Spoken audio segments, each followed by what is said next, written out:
بسم اللہ الرحمن الرحیم۔ السلام علیکم دوستو، آپ نے کہاوت سنی ہوگی کہ بندر کے ہاتھ میں بندوق۔ جب بندر کے ہاتھ میں بندوق آ جاتی ہے تو وہ یہ نہیں دیکھتا کہ یہ میرا اپنا ہے یا بیگانہ ہے، وہ گولیاں چلا لیتا ہے۔ اسی طرح ایک بندر ہے ہمارے اس معاشرے میں، بس اس نے کتاب کوئی اٹھا لی، یہ نہیں دیکھا، پوری تحقیق نہیں کی اور فتوے جھاڑنے شروع کر دیے کہ جی اس عبارت پر کفر کا فتویٰ ہے، اس عبارت پر کفر کا فتویٰ ہے، اور وہی عبارت صحابی بتا رہا ہے، پھر وہی عبارت ایک تابعی بتا رہا ہے، وہی عبارت ایک مفسر ایک محدث بتا رہا ہے، تو پھر اس لحاظ سے وہ بھی کافر ہو جائیں گے، نعوذ باللہ من ذالک۔ آئیے دیکھتے ہیں کہ اس صدی کا سب سے بڑا بندر کون ہے، ذرا دیکھیے۔ احمد صاحب بریلوی صاحب کی جس عبارت کے اوپر ہم نے گرفت کی ہے مسئلہ 71B میں یا ریسرچ پیپر اندھا دھند پیروی کا انجام، اس میں الفاظ ہیں کہ اللہ تعالیٰ نے حکم دیا شمالی ہوا کو چلنے کا کہ کافروں کے اوپر چلے غزوہ خندق کے موقع پر، تو اس نے آگے سے انکار کر دیا۔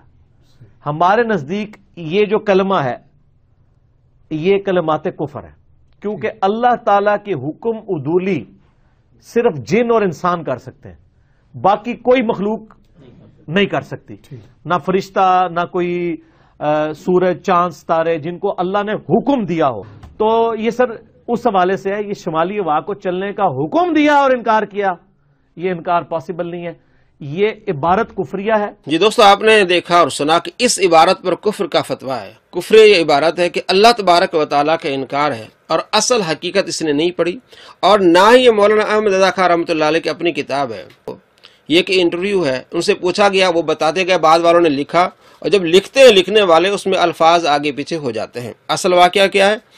سورہ احزاب میں بھی اس کا ذکر ہے کہ اللہ تبارک و تعالیٰ نے ہوا بھیجی ان کافروں کو نیست و نابود کرنے کے لیے، آیت نمبر 9۔ اور احادیث میں بھی ثابت ہوتا ہے کہ اللہ تبارک و تعالیٰ نے ہواؤں کو بھیجا، باد صبا گئی اور اس نے جا کے کافروں کو نیست و نابود کیا۔ اللہ نے باد صبا کو حکم دیا اور اس نے جا کے باد شمال کو کہا کہ چلے ان کو نیست و نابود کرتے، تو باد شمال نے انکار کیا، اللہ تبارک و تعالیٰ نے اس کو بانجھ کر دیا۔ یہ واقعہ جس پر یہ کفر کا فتویٰ لگا رہے، اصل بات یہ ہے۔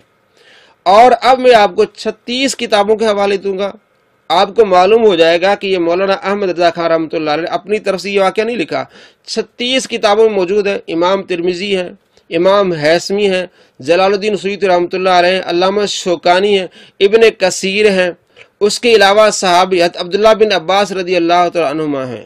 اگر یہ فتویٰ مولانا احمد رضا خان کی عبارت پر لگتا ہے تو پھر تمام عبارات پر لگے گا، تمام مصنفین، تمام مفسرین، تمام محدثین، تابعی، صحابی، سب پر یہ فتویٰ جائے گا۔ اور اللہ کے نبی صلی اللہ تعالیٰ علیہ وآلہ وسلم فرمایا، جس نے کسی کو کافر کہا وہ کافر نہیں ہے، تو کفر اس پر لوٹ آئے گا۔ تو کیا آپ کے نزدیک صحابی کافر ہوگا؟ نعوذ باللہ۔ عبداللہ بن عباس رضی اللہ عنہما، کیا اکرمہ تابعی رحمۃ اللہ علیہ وہ کافر ہوں گے؟ کیا امام جلال الدین سیوطی، ابن کثیر، امام حیثمی، امام ترمذی رحمۃ اللہ علیہ یہ سارے کافر ہوں گے، یا یہ کافر بنے گا؟ کیونکہ اگر یہ 36 مصنفین کافر نہیں ہیں تو یہ کفر کا فتویٰ اس پر آئے گا، یا یہ خود مانے کہ یہ 36 کافر ہیں، نعوذ باللہ من ذالک۔ آئیے وہ حوالے آپ دیکھیں۔ دوستو، آپ دیکھ رہے ہیں یہ مکتبہ شاملہ ہے، اور یہ واقعہ 36 کتابوں میں موجود ہے۔ النتائج نیچے آپ دیکھیں گے 36 نمبر لکھا ہوا ہے کہ یہ واقعہ جو اعلیٰ حضرت نے بیان کیا ہے یہ 36 کتابوں میں موجود ہے۔ اگر یہ فتویٰ اس عبارت کے لحاظ سے اعلیٰ حضرت رحمۃ اللہ علیہ پر لگتا ہے تو ان 36 مصنفین پر بھی لگے گا۔ سب سے پہلے تفسیر طبری، امام محمد بن جریر طبری رحمۃ اللہ علیہ نے اس واقعے کو لکھا ہے جلد نمبر 20 اور صفحہ نمبر 412 میں۔ نمبر 2 حوالہ تفسیر طبری جلد نمبر 19 صفحہ نمبر 25۔ نمبر 3 حوالہ تفسیر ابن ابی حاتم رحمۃ اللہ علیہ 17601 نمبر پر لکھتے ہیں، عبداللہ بن عباس رضی اللہ تعالیٰ عنہما یہ بیان کرتے ہیں کہ جب احزاب کی رات آئی تو باد صبا باد شمال کی طرف گئی، اور اس نے کہا چلیں اللہ اس کے رسول کی مدد کرتے ہیں، تو اس نے انکار کیا، تو اللہ تبارک و تعالی نے اس پر غضب فرمایا اور اسے بانجھ بنا دیا۔ تفسیر ابن ابی حاتم جلد نمبر 9 اور صفحہ نمبر 3117۔ اگر یہ فتویٰ اعلیٰ پر لگتا ہے، ان کی عبارت پر لگتا ہے، تو یہ امام ابن ابی حاتم پر بھی لگتا ہے۔ حوالہ نمبر 4 تفسیر سالبی، انہوں نے بھی اس واقعے کو بیان کیا ہے۔ حوالہ نمبر 5 تفسیر بغوی، امام بغوی، ان کی بھی کتاب ہے، جلد نمبر 3 صفحہ نمبر 611 پہ لکھا ہے اس حوالے کو۔ آگے تفسیر بغوی میں بھی موجود ہے، آگے جلد نمبر 6 صفحہ نمبر 321 میں بھی اس واقعے کو بیان کیا ہے۔ حوالہ نمبر 7 تفسیر خازن، اس میں بھی یہ واقعہ موجود ہے۔ حوالہ نمبر 8 تفسیر ابن کثیر، امام ابن کثیر نے بھی اس واقعے کو لکھا ہے۔ حوالہ نمبر 9 تفسیر ابن کثیر، جلد نمبر 6 صفحہ نمبر 344۔ حوالہ نمبر 10 اللباب فی علوم الکتاب، انہوں نے بھی اس واقعے کو لکھا ہے۔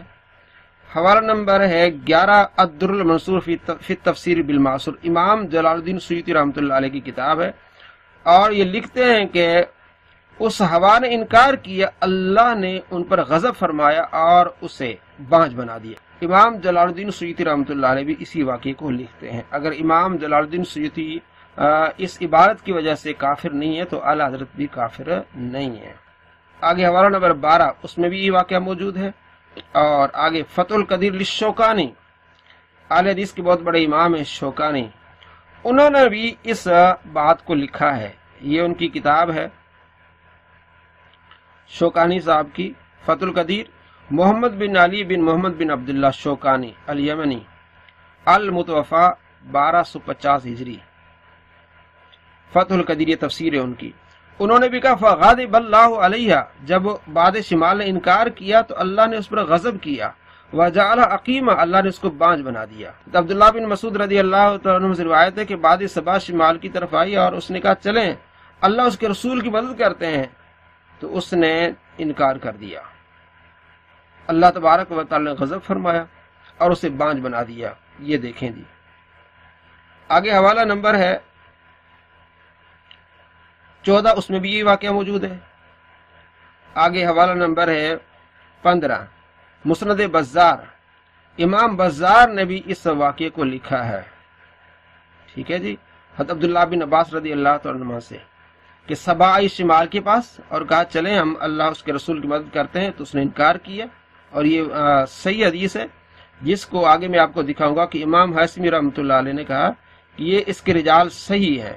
حوالہ نمبر 16 اس میں بھی یہ واقعہ موجود ہے۔ حوالہ نمبر 17 اس میں بھی واقعہ موجود ہے۔ حوالہ نمبر 18 اس میں بھی واقعہ موجود ہے۔ حوالہ نمبر 19 اس میں بھی واقعہ موجود ہے، کتاب آپ کے سامنے۔ حوالہ نمبر 20 اس میں بھی واقعہ موجود ہے۔ حوالہ نمبر 21 کشف الاستار، امام حیثمی رحمۃ اللہ علیہ کی کتاب ہے، اس میں بھی واقعہ موجود ہے۔ حوالہ نمبر 22 مجموع الزوائد، امام حیثمی رحمۃ اللہ علیہ کی کتاب ہے، اور حدیث نمبر 9936 وعن ابن عباس رضی اللہ عنہما قال اتت السبا شمال، بعد سبا شمال کے پاس آئی احزاب کی رات، اس نے کہا چلیں ہم اللہ کے رسول صلی اللہ تعالی علیہ وآلہ وسلم کی مدد کرتے ہیں۔ شمال نے کہا ان الحرۃ لا تستری باللیل، ہوائیں جو ہے رات کو نہیں چلتی، گرم ہوائیں، تو وہ اللہ تبارک و تعالی نے اس کو بھیجا بعد سبا کو کہ تم بھی جاؤ، اور شمال کو کہا وہ بھی جائے، تو اس نے انکار کر دیا۔ امام حیثمی کہتے ہیں وَرِجَالُ رِجَالُ الصحیح، اس حدیث کے رجال رجال صحیح ہیں۔ یہ واقعہ مختصر یہاں بیان کیا گیا جس کو اعلیٰ حضرت نے بھی لکھا۔ اگر اعلیٰ حضرت پر کفر کا فتویٰ لگتا ہے تو بتائیں کہ عبداللہ بن عباس رضی اللہ تعالیٰ عنہما پر کفر کا فتویٰ لگے گا، عبارت وہی ہے، حدیث بھی صحیح ہے۔ آگے جی حوالہ نمبر 23 مجموع زوائد، حدیث نمبر 10158 وہی واقعہ۔ حوالہ نمبر ہے جی 24 وہی واقعہ موجود ہے۔ حوالہ نمبر 25 امام ترمذی رحمۃ اللہ علیہ کی کتاب ہے العلل الکبیر للترمذی، امام ترمذی بھی اسی واقعے کو بیان کرتے ہیں کہ اس باد شمال نے انکار کیا۔ اگر اعلیٰ حضرت کی عبارت پر کفر کا فتویٰ لگتا ہے تو وہی عبارت امام ترمذی نے بھی لکھی ہے، تو کیا امام ترمذی کو بھی وہ کافر کہے گا؟ نعوذ باللہ من ذالک، ایسی جہالت۔ آگے دیکھیں ذخیرۃ الحفاظ، اس میں بھی واقعہ موجود ہے۔ آگے الاحکام الکبریٰ، اس میں بھی واقعہ موجود ہے۔ الخصائص الکبریٰ، امام جلال الدین سیوطی رحمۃ اللہ علیہ کی کتاب ہے، اس میں بھی واقعہ موجود ہے۔ آگے اگلی کتاب ہے سیرت کی، اس میں بھی یہ واقعہ موجود ہے، اور اس میں یہ باقاعدہ یہ بھی لکھا ہوا ہے تفصیل کے ساتھ کہ اللہ نے اس پر غضب فرمایا اور اسے بانجھ بنا دیا۔ حوالہ نمبر 30 اس میں بھی یہ سیرت کی کتاب ہے، اس میں بھی موجود ہے یہ حوالہ۔ آگے بھی اگلی کتاب سیرت کی، اس میں بھی یہ واقعہ موجود ہے۔ آگے البدایہ والنہایہ امام ابن کثیر کی، اس میں بھی واقعہ موجود ہے۔ آگے الکامل فی ضعفاء الرجال، اس میں بھی واقعہ موجود ہے۔ حوالہ نمبر 34 عیون الاخبار، اس میں بھی واقعہ موجود ہے۔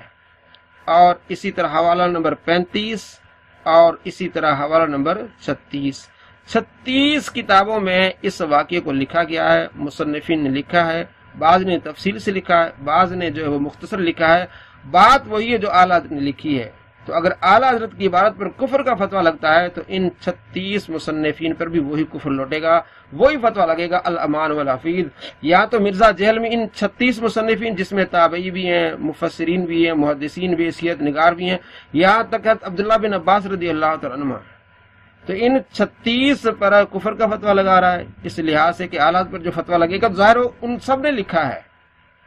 نعوذ باللہ من ذالک، کتنی جہالت ہے۔ اصل بات یہی ہے کہ اللہ تبارک و تعالیٰ نے باد صبا کو حکم دیا کہ تم جاؤ اور باد شمال کو بھی ساتھ لے کے جاؤ اور کفار کو نیست و نابود کرو، تو ڈائریکٹلی باد شمال کو حکم نہیں ہوا، باد صبا نے جا کے اسے کہا ہے تو اس نے انکار کر دیا۔ اور یہی آیات کی عبارت میں ہے کہ اللہ تبارک و تعالیٰ نے اپنے محبوب کی مدد فرمانا چاہی تو باد شمال کو بھی حکم ہوا۔ اب ظاہر کس کے ذریعے حکم ہوا؟ باد صبا کے حدیث کو آپ ملائیں تو اگر اعلیٰ حضرت پر یہ کفر کا فتویٰ لگا رہا ہے تو ان 36 مصنفین پر بھی نعوذ باللہ کفر کا فتویٰ آئے گا۔ آپ خود فیصلہ کر لیں۔ سرکار دو عالم صلی اللہ تعالی علیہ وآلہ وسلم فرماتے ہیں جس نے کسی مسلمان کو کافر کہا اگر وہ مسلمان کافر نہیں ہے تو کفر اس کی طرف لوٹے گا۔ فیصلہ آپ خود کریں کہ یہ 36 مصنفین جنہوں نے اپنی کتابوں میں اس واقعے کو لکھا ہے جس میں صحابی بھی ہیں، تابعی بھی ہیں، تبع تابعین، محدثین، مفسرین، سارے کافر ہوں گے، یا پھر یہ کفر مرزا جہلمی کی طرف لوٹے